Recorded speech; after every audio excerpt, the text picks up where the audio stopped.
I'm Ned. I'm the co-founder of Aru. We simulate human behavior using multi-agent systems and simulate populations to predict the world's events. So we do everything from politics to private sector to defense work. It's pretty fun stuff. I am Guy Assad. Pleasure to be here again. Thanks for having us. I am the CEO and founder of Flurky. Like you mentioned before, we pretty much automate the full debt lifecycle. And so that means for making it very easy for everyday families to pay off their debt and understand their finances, all the way to making it easy for financial institutions to originate the debt, service the debt, and collect the debt. And we use AI to do so. Thanks. Samir Dadar, co-founder, CEO of Farsight AI. Great to be here. We basically leverage proprietary AI agents to automate the most complex and nuanced tasks through our financial services. Main focus today is within investment banking and private equity. And basically our agents execute tasks in seconds that are like market updates, sims, pitch decks, which by human labor takes months. We do it in seconds at better quality than humans and drive real revenue for our customer base. And we spend a lot of our time developing our own systems in-house at Vestigo to use alternative data to identify companies using a lot of the natural language techniques that are getting us also excited. And then the other half of our time is spent chasing the likes of these guys around the country, trying to get them to partner with us. So really nice to be here. So I want to start with a question for Guy, since so when I was at MIT, I was the first guy on campus actually training neural nets, and I have a common bond with Guy over being early to market on this. So Guy was using AI dialogues, actually two-way chat dialogues, using technology, NLP technology from Stanford before the LLM wave even started. Tell us how that all got started. Yeah, I mean, it feels like a breeze. To be honest with you, it feels like yesterday when we were starting on these models, and some of these models, as you know, weren't very efficient. They weren't very accurate. A lot of false precisions, a lot of early day hallucinations, as they call it now. But I think it's been very fulfilling to actually see everything come to fruition, because it really feels now that we are in the binary kind of Big Bang for at least large language models, because we were using LLP and we were doing a lot of language processing and so forth. And it's been nice to even see that wave of innovation actually transfer itself over to VLMs as well, because now you're starting to see visual models that are coming to the forefront. And so I think for us, it's been a very exciting journey. It's been a long plot journey. We do applaud the open AIs and the even Meta now. We've been very impressed with Llama and the open source models that are out there. And we do applaud them for actually making this a reality, because again, for a second there, it did seem that innovation is what's going to take hold, right? I remember the cycle where chatbots actually came to fruition, and there was a wave of investments that were actually done on chatbots, but very quickly you started seeing all these assistants go away and kind of die. But now it feels very real. It feels like there's a lot of adoption on the enterprise side, and that's something that's carrying itself. Yeah, so riff on that and talk about foundation technologies a little bit, because I know you started before the LLM wave with NLP technology out of Stanford, and then you started much more recently, during the middle of the latest foundation model wave. But what do you use for core technology, and how do you use it? Yeah, we build our own proprietary models. It's been fascinating for us to see over the last, I guess since the big chat wave boom, that massive investment that goes to the foundational model companies, when I think everyone on this panel knows that the real profit is being made in application layer technologies. What we do is we build multi-agent systems. So essentially we're organizing thousands of these language models in parallel. We build our own models that are tuned for human behavior rather than just, knowledge recollection. The reality is when you're simulating a human decision, they don't always need to remember how many bullets were fired in the War of 1812. So it's pretty exciting stuff. And we're personally excited to see, such as Lights of Link and other venture firms, some of the money transferring into application layer technologies rather than just sinking into never profit-making foundational model firms. So, yeah. Right. Say, Samir, what about your core technology? So at Farsight AI, we take more of an ensemble approach. So for each of these tasks or workflows that we execute, there are maybe 10 to 100 different subtasks. One of those subtasks could be describe what this company does for me, given web agents that we've had go out and find information.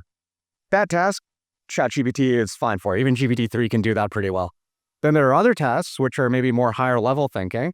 which are come up with strategic rationales for why an acquisition might make sense, come up with ideas of different buyers that might be in market looking for this asset.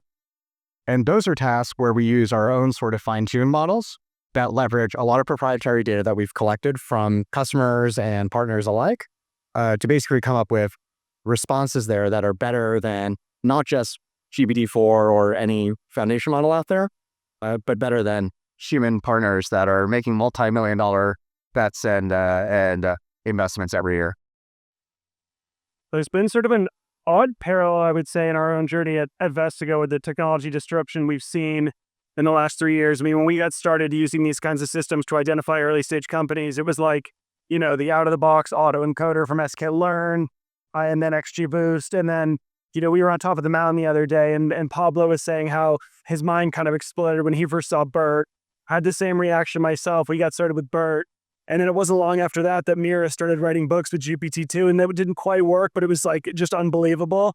And then, of course, GPT-3 comes out, and now basically all the software that we built for the last 3 years, we basically just ripped and replaced with OpenAI and Anthropic. So I feel like I've kind of been living the journey of an early stage founder. Please forgive me. But just watching the tooling I built to do my job get replaced by OpenAI. What did those? So let me ask you a question. Most of what's happening in AI is really started a couple years ago and it's going to go the next 3 years. And this is the window of opportunity that defines a lifetime.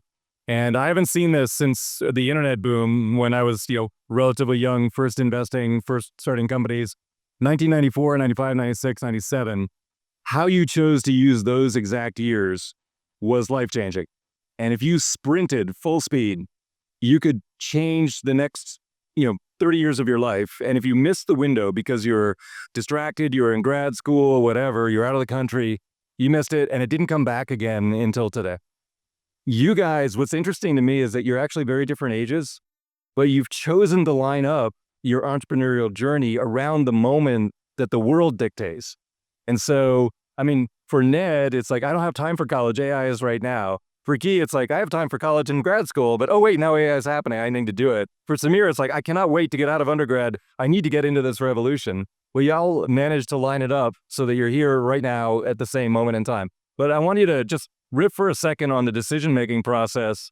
And then especially for you, Ned, there's got to be a lot of forces on you saying, yeah, go down the traditional path, go get get a bachelor's degree, then go get a PhD. But you ignored all that, right? Yeah.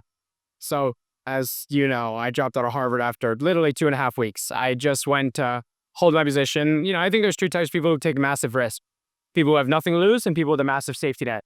I certainly didn't have nothing to lose, and my version of giving myself a safety net was by going to Harvard for 2 weeks, holding my spot, and taking a definite leave of absence, which allows me to dedicate my life to building what we build. But absolutely to your point, over here on the promenade, you see every single big name company talking about how they're working with AI.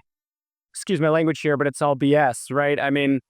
This is the prime time to be building partnerships with these large Fortune 100, Fortune 500 companies, and really trying to accelerate what they're actually trying to do and make use of the massive budgets that have been allocated in this space. Absolutely, the time is now. The technology to build what we build was really only possible in February, and our company was formed officially in March, right? It's an opportunity cost to not be working in AI, especially in the application layer at this time. And so Samir, you graduated, did a little bit of time in the venture world, and then said, no, I gotta jump on this right now. But I also know you're one of your co-founders. You grabbed the minute he graduated, right? So I can give a little context here. So yeah, I had the luxury of obviously doing the undergrad from MIT, learned a ton there, did a lot of work with AI at that time, taught the AI class in 2017 on campus, and then had the benefit of doing a few years on Wall Street. So investment banking, private equity, which is now the problem that we, solve. So I had sort of a front row seat to watching and tracking the AI progress and kind of looking at my desk job and saying, well, the way this is done is fundamentally going to change very, very quickly. So rounded up the sort of two smartest guys I knew from school, who also happened to be good friends. And one of them, Noah Farrow, had an offer at Amazon to go full time. And we kind of just convinced him of this massive opportunity, hundreds of billions of dollars that these financial services companies spend on employees. And now AI can do that same work better it's just a massive opportunity that I think, we hope it's far sight, but even if it's not 3 or 4 years from now, there's going to be multiple $10 billion companies servicing this market. And if you know, and did it all, did you tell us about the exact reshaping process? Yeah, it's a question. So looking back on it, I'll tell you the candid answer. I think he pretended to hesitate in order to negotiate. But I think it was a pretty obvious decision. And, I think anybody coming out of school at this point, especially if you have that pedigree, there is no reason not to. You're going to get funded. There's a lot of venture funding out there. So your risk is pretty low. And it's not like whatever you learn at a traditional route or a traditional job like a Meta is going to help you better execute on something that's totally narrow, right? So I think those two combined, it's pretty easy to zip. Yeah. Yeah, you learn old ways of thinking, yeah. Yeah, so then, Guy, what's your founder story? Do you ever go back to Stanford and try and convince people to drop out before they're finished? Or is that out of bounds for you? Or what's your founder journey? I think for us, maybe I take a slightly different approach. Like I very much appreciate and love school. I respect education. Like for me, also my context, to your point, risk saving, typically come from two sources. If you do have a massive safety net, that helps. If you're a risk taker by nature, that helps. I think for me, I was like more so on the former side. But with that being said, I also grew up in Hague. And so there wasn't like a massive Fresla that was necessarily waiting for us. And so I think that definitely shaped my view of things. I was also very fortunate. I know oftentimes I don't believe in luck per se. I do believe in the whole adage that luck is on preparation meets opportunity. But I do think in some cases there are things opportunities that I was given by attending Stanford by yes, I earned my way into Stanford. But that being said, there's also a lot of friends that started companies that I was able to invest in. That gave me some safety net and so forth. And the last piece I would also say is I've always been intentional about creating a company. And so for me, I don't really care about market timing. What I really care about is is there a true pain point that I'm solving? Is that pain point big enough to make us billions and to help us IPO? And once I did cover that pain point, I kind of latched onto it. Seb was probably more so kind of on your phases. I remember having to make the pitch with him, but Seb is very much a risk taker as well, and he very much jumped on the bandwagon and never looked back. So, a question for you. First company I founded, DataSage, we grew really, really quickly in 98 and 99. And then we sold the company in January of 2000. And it was a stock-for-stock transaction. And we got liquid on April 4th of 2000. And the valuation was just around $1 billion on our liquidity day. And now I look back in hindsight, and if you look at the NASDAQ, it was the exact pixel of the highest day of the NASDAQ. It was actually one day off the absolute peak. And our primary competitor, a company called Personify, was also talking to that same acquirer. In fact, they were there first. And they said, no, we want a higher valuation than $1 billion. And they missed that window. And then the market came down and down and down. I don't think there was an up day for about 3 years. And so they ended up selling for $50 million, years later. And I look back and say, I had no idea that this was going to be the peak of the NASDAQ. You just don't know what's coming. But I do know that the AI window is very fertile, and it's going up into the right for at least the short-term foreseeable future. But what do you guys think in terms of just the race to liquidity and the race to some kind of a position that can survive any kind of a capital collapse? Do you think about it? Do you worry about it? Do you have a specific liquidity date in mind? What's your philosophy on that? Yeah, I would say building on kind of what I was saying before, for me, IPO is the end game. Right. And so I'm not looking for a short-term exit. At you seeing Succession, I want to go out like Logan Roy. I want to be on the plane, have a heart attack and go out. That's kind of my end game. I told you. But hopefully with better family all around. But that being said, for me, I've never been a short-term type of person. I've always I look at things for a long term. I think it's great that you took advantage of that opportunity and that you were able to to time it.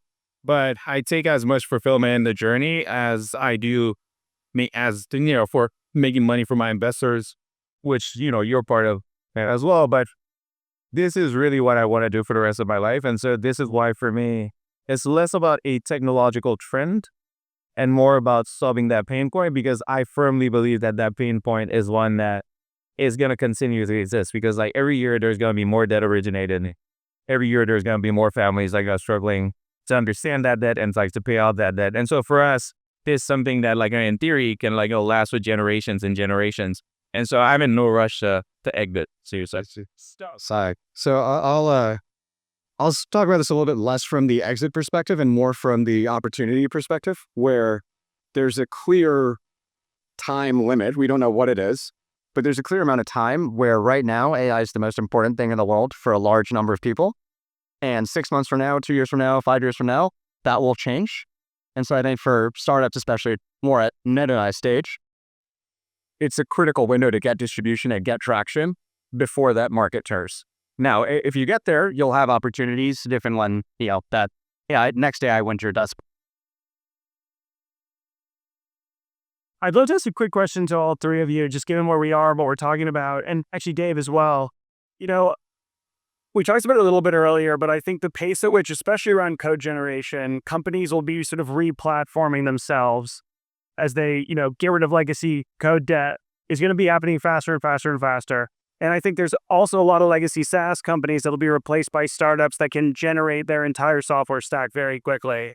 One thing that I sort of think about as this technology accelerates is like, what's the kind of next existential risk to startups that start to get traction? I mean, I can see a world in which instead of a company going after one market, one entrepreneur builds a platform that creates swarms of companies to go after a market, like 50 companies going after the market at the same time with a slightly different color scheme, a slightly different value proposition, a slightly different go-to-market, a slightly different business model, a slightly different distribution, and then the winner ends up capturing the whole market, or 3 winners end up capturing the whole market. So for any of you, like what concerns do you have about the next generation of entrepreneurs, people that are going to be trying to eat your lunch? Yeah, I can start here. So I think it's a very valid point, by the way. That's absolutely something that we're going to have to deal with. I think, for us, we're very verticalized. And so I think our advantage is going to be customer trust, right? We work in a very high stakes industry. And even if, one entrepreneur can create 50 companies, each of these buyers is going to want to have a personal relationship with the entrepreneur for each of those 50 companies. And so for us, it's building up that trust of, being the AI vendor of choice for, the specific customer. So that is, Sean, is that? Yeah, no, well, I kind of wanted to go on the long-term planning stuff at a moment, and I can think it's kind of all comes together. Look, like you did from his previous question and what you just asked, we were the first movers in this space, and we are the best movers in this space. The reality is as I was saying before, the technology to build this stuff didn't really exist for long before we started our company. And people who are building a space currently are really only attacking the singular vertical space of consumer behavior. And that is where we'll win, is because we're so horizontal. We build generalized models for human behavior, which means when we go after financial services, we're not using a different model than when we go after defense. It's different security pressures with the security measures with the exact same model, which actually is massive for our GTM strategy, as well as kind of what you were talking about and what you were talking about for long-term planning. It allows us to scale a lot faster, and so far we've dominated a majority of the market that way.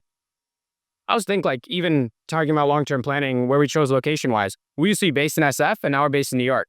I think one of the major differences between those two is because, like you're saying, I'm not looking for some short-term exit. I'm looking to build an enterprise here, and I think, for lack of a better term, the BS meter in New York is extremely more sensitive than it is in San Francisco. You regularly take a company public without revenue in the Bay Area nowadays, and that's not something that we're interested in building. I think honestly, I think that's just the game we're playing. Like, we are in startups, right? So, yeah, absolutely. Everyone in here is gonna have to be a good salesman.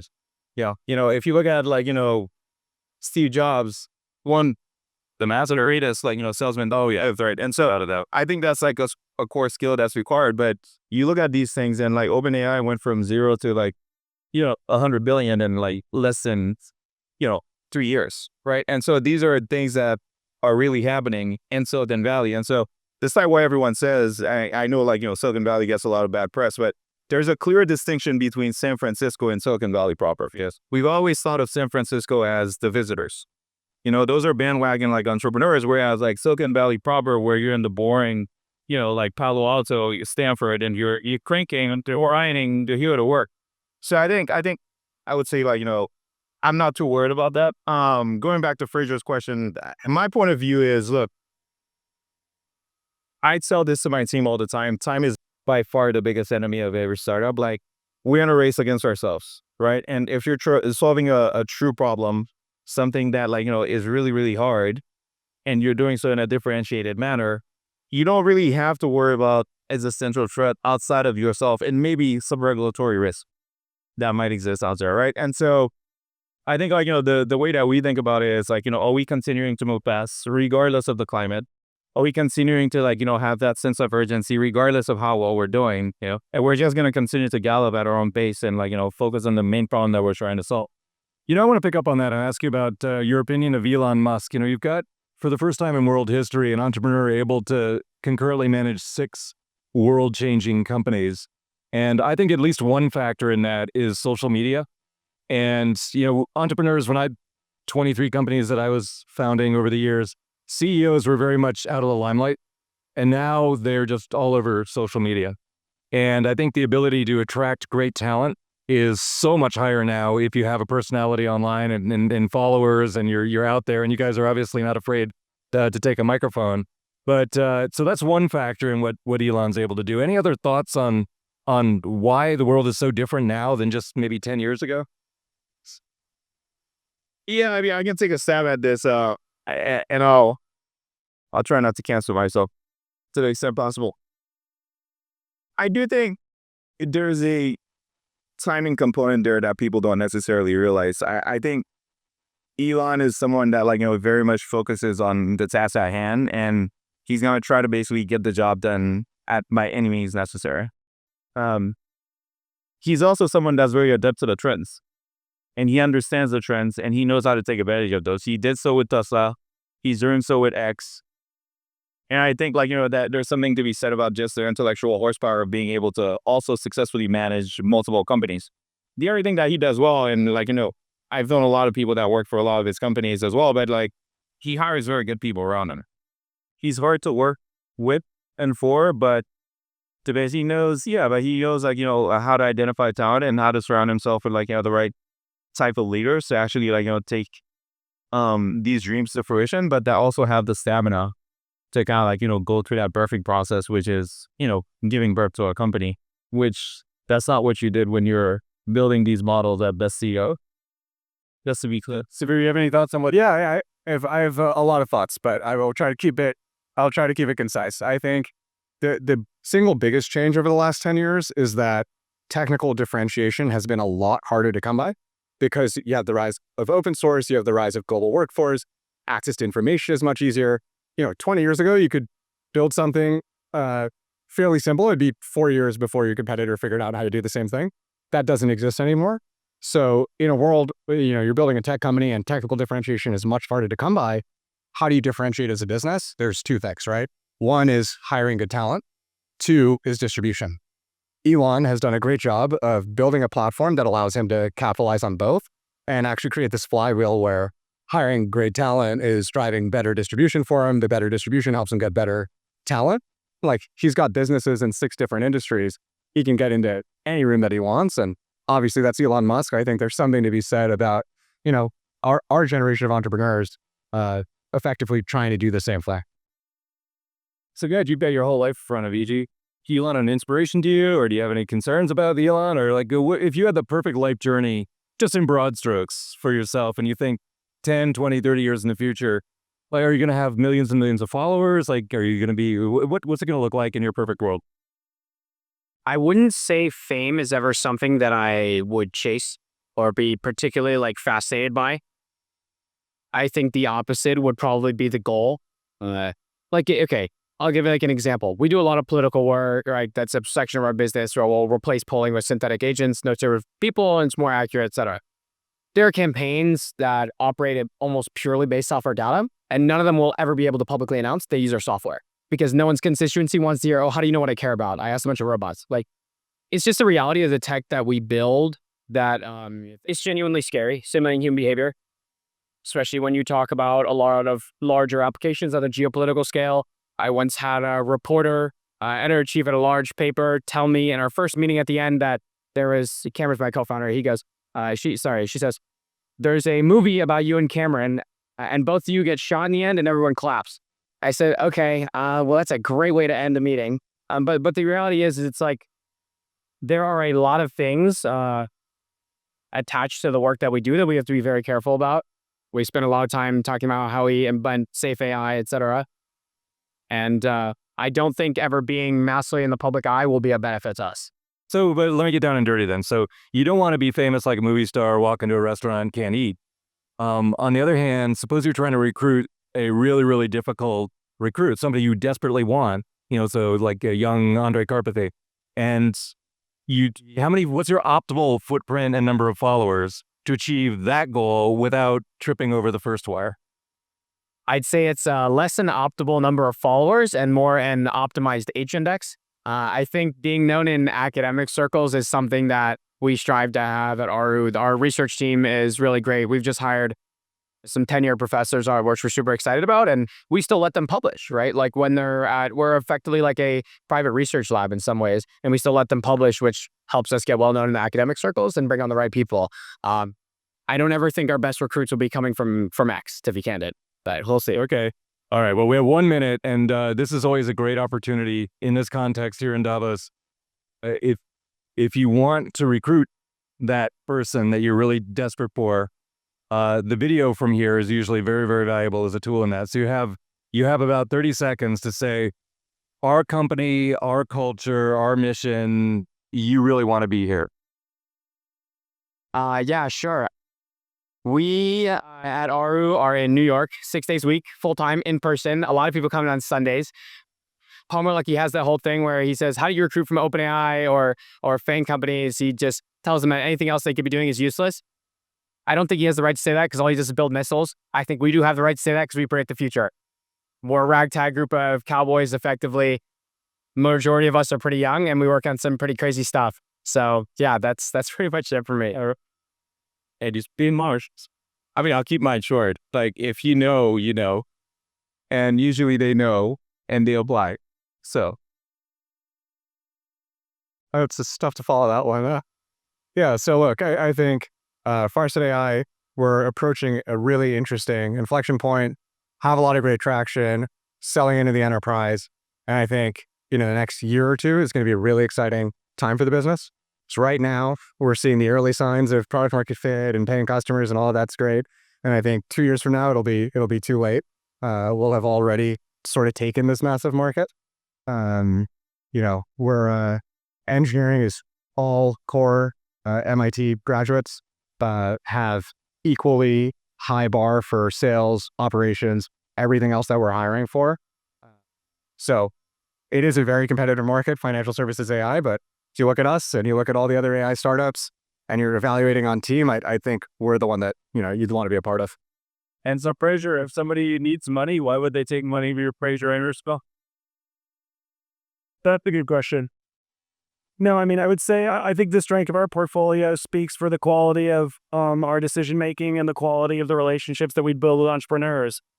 I think our value prop is pretty straightforward and twofold. One is there's not a single person in financial services we can't get to with a phone call. And the other is that we're about 2 blocks from MIT's campus and 10 blocks from Harvard's campus. So the extent to which hiring talented people that know how to build AI systems is interesting to you as an entrepreneur, you should probably think about partnering with us.